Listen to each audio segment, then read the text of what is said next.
কংগ্রেসের বর্ষিয়ান নেতা এবং বহরমপুর থেকে 5 বারের সাংসদ অধীর রঞ্জন চৌধুরী আবার রাজ্যের রাজনীতিতে ফিরে এসেছেন। তিনি এখানে বিধানসভা নির্বাচনের জন্য প্রচার করছেন, যেমনটা আপনারা দেখতে পাচ্ছেন। তিনি বহরমপুরের একজন প্রার্থী। এখন তিনি কয়েক দশক পর রাজ্যের রাজনীতিতে প্রবেশ করেছেন।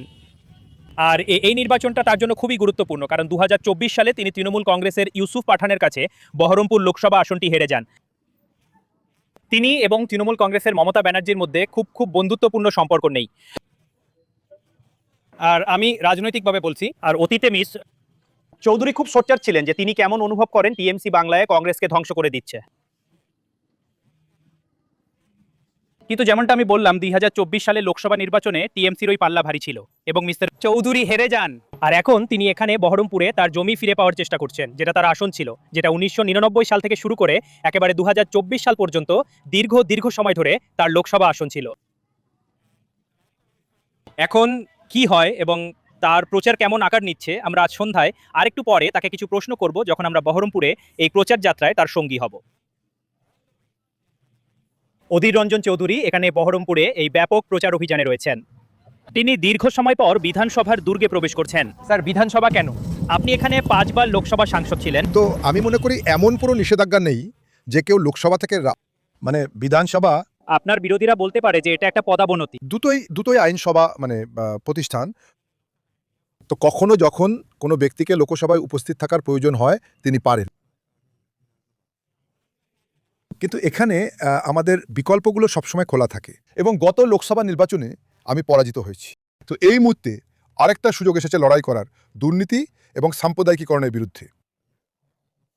এবং আমার দল আমাকেই এই বিধানসভা সংবিধান থেকে লড়ার পরামর্শ দিয়েছে। হ্যাঁ, বিধানসভা সংবিধান।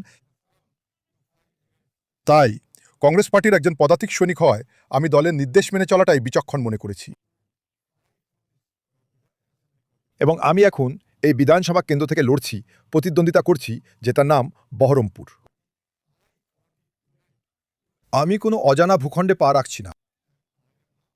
তো আমার জানা মতে এটা সুবিদিত যে এই বিধানসভা কেন্দ্রটির সাথে আমি খুব ভালোভাবে পরিচিত। অধীরজি, আপনি পশ্চিমবঙ্গ কংগ্রেসের সভাপতিও ছিলেন। আপনি সম্ভবত বাংলার কংগ্রেসের সবচেয়ে পরিচিত মুখ।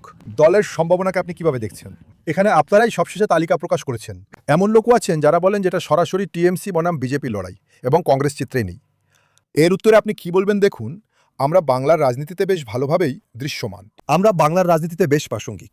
এবার আমাদের দল একাই নির্বাচনে লড়ার সিদ্ধান্ত নিয়েছে, যাতে আমরা আমাদের দলেরও তৃণমূল স্তরের সাংগঠনিক শক্তির মূল্যায়ন করতে পারি।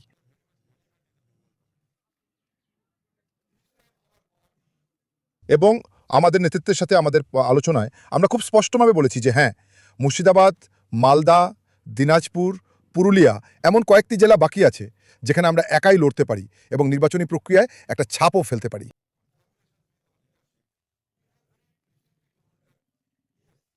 হ্যাঁ, এটা একেবারে সত্যি যে বাংলার অন্যান্য অংশে আমরা মুর্শিদাবাদ বা অন্যান্য জেলার মতো অতটা শক্তিশালী নই। তাহলে গত 8-10 বছরের সিপিএমের সাথে জোট কি সেই অর্থে একটা ভুল ছিল? তাহলে না।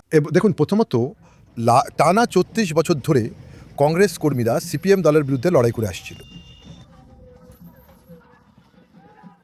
সুতরাং তারপরে পশ্চিমবঙ্গের সভাপতি হিসেবে আমার কার্যকালে আমার সিনিয়র নেতাদের সাথে পরামর্শ করে সেই সময়ে আমরা লিড পার্টির সাথে একটি জোট গঠন করেছিলাম।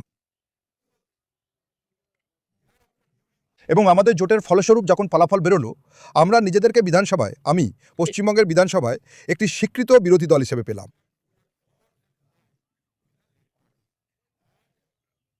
কিন্তু তারপরে সিপিএম দল নিজেদের তরফ থেকে কংগ্রেসের সাথে জোটের রাজনীতি ভেঙে দিয়েছে। কখনো আমরা জোট করেছি, কখনো করিনি। তো এই ধরনের আপনি বলতে পারেন যে বিক্ষিপ্ত জোটের অনুশীলন পশ্চিমবঙ্গে হয়েছে। মমতা ব্যানার্জি এবং অভিষেক ব্যানার্জির উপর আপনার মতামত কি? ওরা বিজেপির বি টিম আর সি টিম নিয়ে কথা বলে আসছেন। ওরা বলে আসছেন যে আপনারা সবাই সেই ভোট কাটার চেষ্টা করছেন যা হয়তো ওদের কাছে যেত। দেখুন, বাংলার রাজনীতিতে সবাই জানে যে এটা মমতা ব্যানার্জি এরই কৃপায় বিজেপি দল পশ্চিমবঙ্গে পা রাখতে পেরেছিল। না হলে পশ্চিমবঙ্গ স্বাধীনতার পর থেকে যদি আপনি ইতিহাস দেখেন, পশ্চিমবঙ্গ কখনো কোনো ধরনের সাম্প্রদায়িক রাজনীতি বা সাম্প্রদায়িক মেরুকরণের সাক্ষী থাকে না। কার্যত সাম্প্রদায়িকতা এবং বর্ণবিদ্বেষ দুটোই পশ্চিমবঙ্গের মানুষের কাছে বিজাতীয়। কিন্তু এটা মমতা ব্যানার্জির কৃপাতেই যে বিজেপি দল তার সাথে জোট করে পশ্চিমবঙ্গে পা রেখেছিল, আর তারপর থেকে কোনো বিরাম নেই। যদি আপনি পরিসংখ্যান দেখেন তাহলে দেখতে পাবেন যে 2011 সালে বিজেপি দল সংঘ পরিবার পশ্চিমবঙ্গে তাদের উপস্থিতি খুবই দুর্বল ছিল।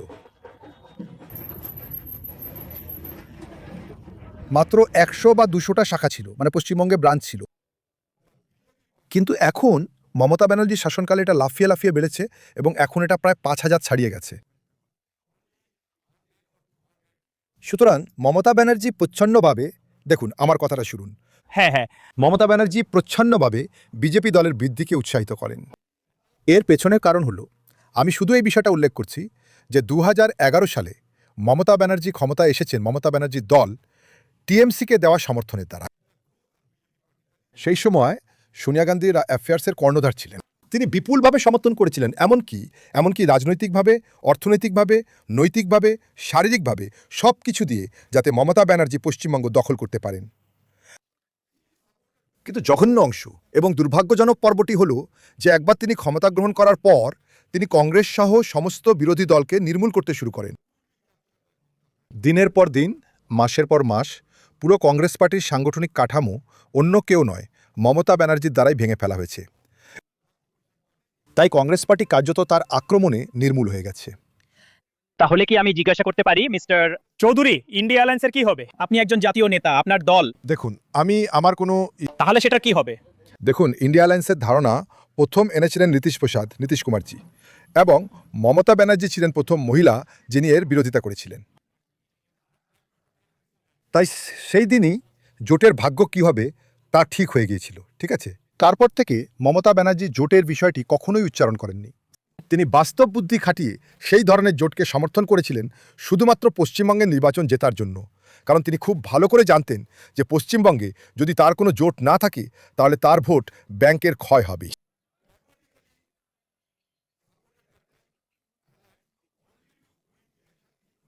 তাই তিনি একজন ধূর্ত নেত্রী, তাই তিনি খুব ইচ্ছাকৃতভাবে একটি ইচ্ছাকৃত নকশায় তিনি প্রথমে ইন্ডিয়ান অ্যালায়েন্সকে উৎসাহিত করেছিলেন শুধুমাত্র এটিকে পরিত্যাগ করার জন্য। শেষ প্রশ্ন স্যার, এসআইআর নিয়ে আপনার কি ভাবনা?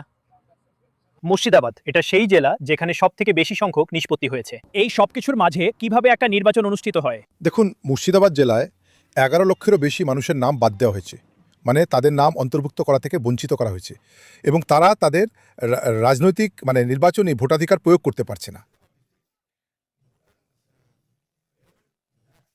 দেখুন, সেই প্রথম দিন থেকেই রাহুল গান্ধী এই ধরনের এসআইআর প্রক্রিয়ার প্রাণপণে বিরোধিতা করেছিলেন, এটা সবাই জানে সেই প্রথম দিন থেকেই। এবং সেই কারণেই রাহুল গান্ধী একটা শব্দবন্ধ তৈরি করেছিলেন যে ফোর্টে চোর গাড্ডি চোর। কিন্তু আপনি শুধু লক্ষ্য করুন যে মমতা ব্যানার্জি কখনোই রাহুল গান্ধীর বক্তব্যকে সমর্থন করেননি, বরং তিনি অপেক্ষা করেছিলেন এবং এর থেকে রাজনৈতিক ফায়দা তোলার চেষ্টা করেছিলেন। যখন বাংলায় এসআইআর প্রক্রিয়া শুরু হয়েছিল, তিনি এসআইআর প্রক্রিয়া এবং নির্বাচন কমিশনকে প্রচণ্ডভাবে সমর্থন করেছিলেন। কখনো তিনি খুব আগ্রাসী হয়েছেন, আবার কখনো নরম। মমতা ব্যানার্জি আপনি তো জানেন যে মমতা ব্যানার্জি নাটকটা জানেন কিভাবে খেলতে হয় এবং কিভাবে দর্শকদের মনোরঞ্জন করতে হয়। এবং তিনি সুপ্রিম কোর্টে গিয়েছিলেন এবং সুপ্রিম কোর্টে তার হস্তক্ষেপের পর সবকিছু ঘেটে গিয়েছিল। উনি বলছেন উনিই নাকি লড়ছেন? না না না না, তাহলে সেটা যদি উনি সত্যি একজন যোদ্ধা হন এবং এসআইআরে লড়ছেন, তাহলে পশ্চিমবঙ্গের সমস্ত কলকবজা, সমস্ত সরকারি কলকবজা, উদাহরণস্বরূপ 90,000 কর্মচারীকে রাজ্য সরকার মোতায়েন করেছে নির্বাচন কমিশনের দ্বারা করা এই কাজটি মসৃণ করার জন্য।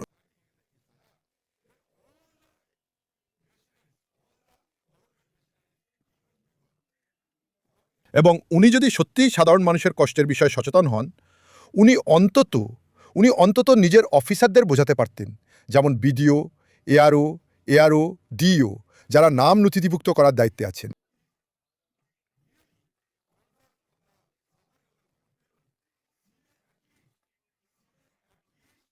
অর্থাৎ অন্তর্ভুক্তি এবং বাদ দেওয়া। একেবারে শুরু থেকেই সমস্যাগুলো মাথাচাড়া দিচ্ছিল, কিন্তু মমতা ব্যানার্জি সংযত থাকা, চুপ করে থাকাটাই পছন্দ করেছিলেন।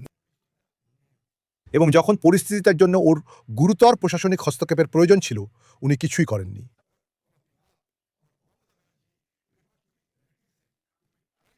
সুতরাং উনি পশ্চিমবঙ্গের মানুষের সঙ্গে সত্যিই একটা নোংরা খেলা খেলছেন। ধন্যবাদ ধন্যবাদ অধীরজি। তাহলে এই তো আপনারা দেখলেন এক জোরালো নির্বাচনী প্রচার মিস্টারের চৌধুরী। যেমনটা আমি বলেছিলাম, উনি 5 বার লোকসভার সাংসদ হয়েছেন, এবারে বিধানসভায় আসার জন্য লড়ছেন। ওর প্রচার শেষ পর্যন্ত কি চেহারা নেয় তা দেখাটা আকর্ষণীয় হবে। কিন্তু এই মুহূর্তে আপনারা ওকে দেখতে পাচ্ছেন, ওর এসইউভিতে ফিরে উঠছেন এবং এই নির্বাচনী প্রচার চালিয়ে যাচ্ছেন। এটি বেশ ব্যাপক।